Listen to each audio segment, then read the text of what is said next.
os enfermos e eles sanarão. E que não é diferente com a nossa igreja.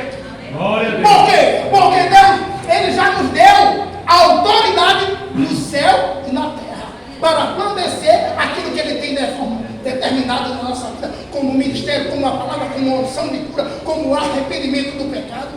E a palavra fala que por causa do pecado daquele homem, ele te gerou o quê? Uma enfermidade. Tem pecado na nossa vida que tem que ser por acidente, mas não pecado que a gente sabe que é pecado e insiste no pecado, porque tudo nessa vida ela tem uma consequência. A palavra diz que perdoados são nossos pecados no céu, mas na terra nós vamos pagar uma consequência do nosso pecado. O maior exemplo que eu tenho para contar disso, durante a ministração eu vou contar um pouco do meu testemunho, mas o maior pecado daquele que cometeu Davi, todo mundo sabe pela batalha contra Golias, todo mundo sabe pela batalha que ele enfrentou contra o povo de Israel, mas o mais conhecido é pelo pecado com quem? Com Betseba. E a gente pode lembrar que o pecado de Davi tentou esconder, mas ninguém esconde aquilo que faz de errado diante do Senhor. Eu posso me esconder do meu pastor lá, mas de Deus eu não escondo, porque antes de você pecar, Ele já sabe a sua história, como está escrito. Ele sonda a mente e sonda o nosso coração.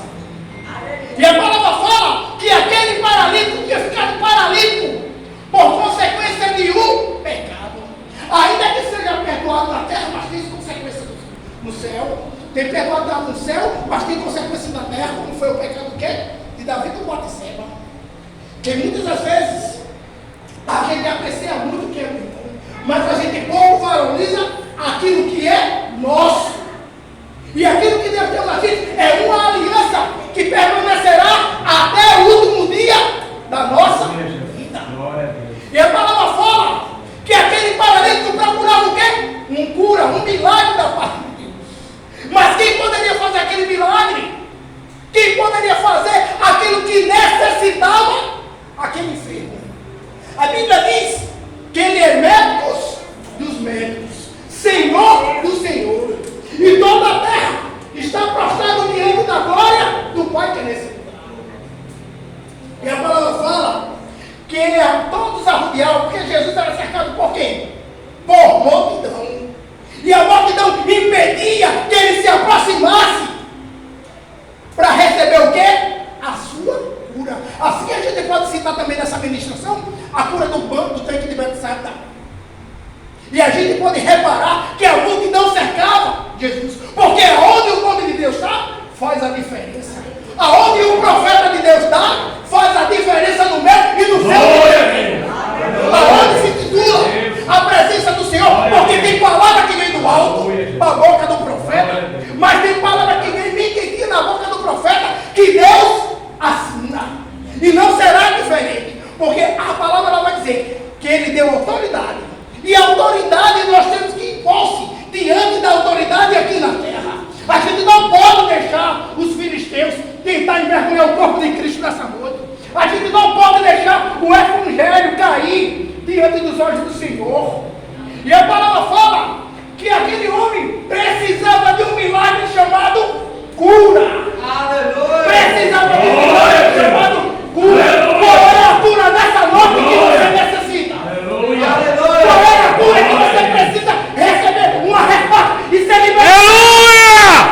Aleluia! E a palavra fala que a multidão cercava o Senhor Jesus.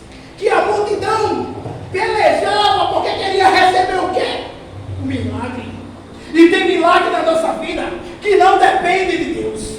Depende da nossa fé. A Bíblia diz que sem fé é impossível agradar a Deus. Mas a fé, ela tem que ser alimentada. E a fé sem obra, que significa o quê? Morre. Mas para a fé não morrer, nós temos que alimentar com o quê? Oração, estudo da palavra, conhecimento da linguagem, a interpretação de cada pastor que passa aqui para deixar a palavra. E a palavra fala que os fariseus a gente poderia dizer nos dias de hoje, quantos fariseus tem dentro da igreja hoje? Querendo tomar o lugar do meu pastor, querendo tomar a unção que Deus determinou ao pastor Clínio, querendo tomar a unção de cura da pastora Ivaneide. Mas a vai fazer a diferença. Aonde você quer que ver, levar a palavra vai fazer a diferença no teu ministério, na tua vida. Ela fala dando continuidade que aquele paralítico necessitava, ele procurava